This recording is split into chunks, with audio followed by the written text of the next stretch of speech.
খাসি মাংস একবার এইভাবে বানালে এর স্বাদ হবে কিন্তু একেবারে অন্যরকম, দারুণ একটা স্মেল দেবে আর অপূর্ব খেতে হবে। তো এর জন্য প্রথমেই খাসি মাংসর 500 মতো নিয়ে নিলাম, লবণ দিয়ে আর একটু জল দিয়ে প্রেসার কুকারে 4টে সিটি দিয়ে সেদ্ধ করে নেব। এদিকে তখন কড়াই সরষের তেল দিয়ে দারুচিনি আর এলাচ তেজপাতা ফোড়ন দিয়েছি, সঙ্গে দিলাম গ্রেট করা পেঁয়াজ।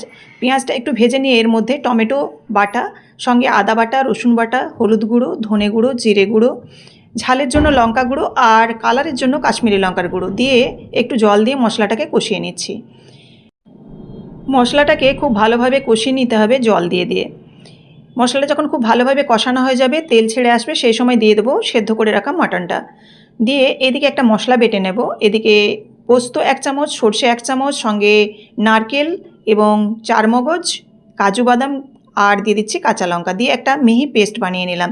এই পেস্টটা এবার এই মাংসটা কষা হয়ে যাওয়ার পর এর মধ্যে দিয়ে দিলাম, দিয়ে নাড়াচাড়া করে আরও কিন্তু 3 থেকে 4 মিনিটের মতো লো ফ্লেমে কষিয়ে নেব। দিয়ে এখানে যে মাটনের স্টকটা, অর্থাৎ আমি প্রেশার কুকারে দিয়ে যে মাটনটা সেদ্ধ করেছিলাম সে তার মধ্যে যে জলটা থেকে গেছে সেই জলটা কিন্তু দিয়ে দিলাম।